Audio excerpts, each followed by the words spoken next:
ચંદ્રયાનની શાનદાર સફળતા બાદ હવે ભારતનું મિશન સૂર્ય અને મિશન આદિત્ય L1ના લોન્ચિંગનું કાઉન્ટડાઉન શરૂ થઈ ચૂક્યું છે। બરાબર 11:50 આ લોન્ચિંગ કરવામાં આવશે। આજે ઈસરો લોન્ચ કરશે આદિત્ય L1 મિશન।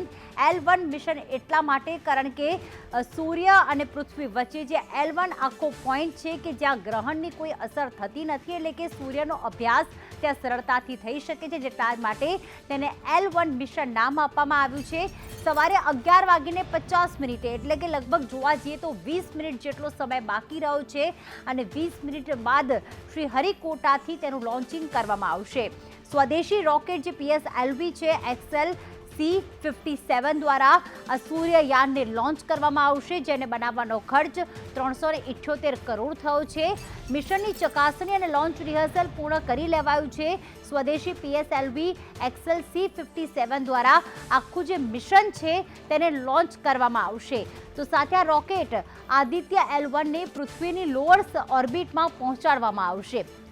જેવું તે લોઅર ઓર્બિટમાં પહોંચી જશે તેવું એવું સમજવામાં આવશે કે તેનું લોન્ચિંગ સફળ થયું છે અને 4 મહિના જેટલો સમય લાગી શકે છે તેને સૂર્યની નજીક જે L1 પોઈન્ટ આવ્યું છે ત્યાં પહોંચવા માટે।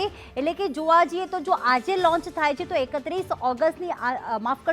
ડિસેમ્બર 2023ની આસપાસ તે સૂર્યના જે L1 પોઈન્ટ છે ત્યાં પહોંચી જશે અને જો તે પહોંચી જશે, સફળતાપૂર્વક લેન્ડ L1 પર થઈ જશે તો આ વર્ષમાં 2023ના વર્ષમાં વૈજ્ઞાનિકો માટે આ બીજી મોટી સિદ્ધિ થશે, કારણ કે સૂર્યના આ L1 પોઈન્ટ પર હજી સુધી કોઈ પહોંચી શક્યું નથી। ભારતનું આ પ્રથમ મિશન છે।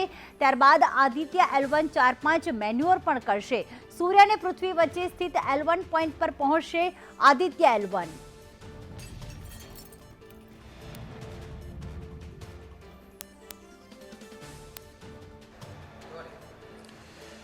इस वक्त हम नेहरू तारामंडल में हैं।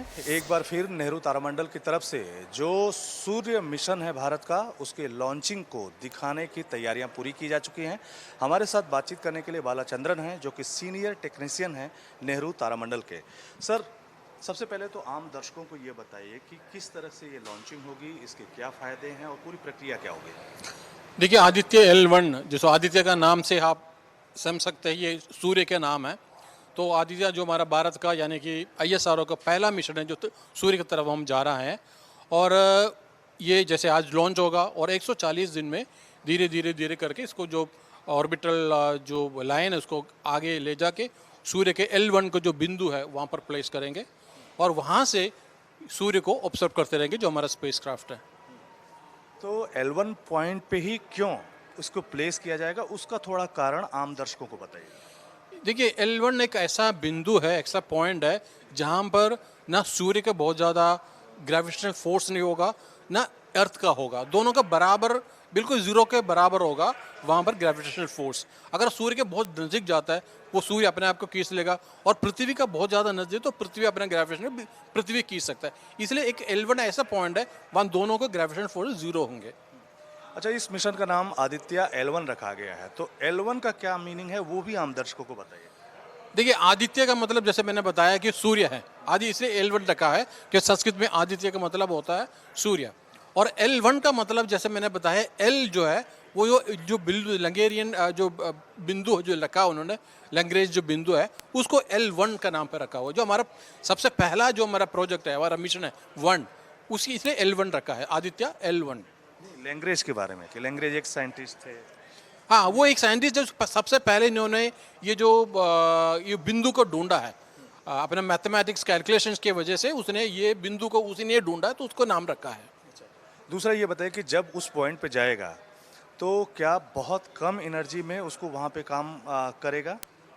हाँ, जो एनर्जी तो हमारा सोलर पैनल जो काम करेगा ही, क्योंकि वहाँ पर मेन रीज़न ये है वहाँ पर प्लेस करने का, हम कंटिन्यूसली इसको ऑब्जर्व करते रहेंगे ना, किसी इंटरप्शन नहीं होगा।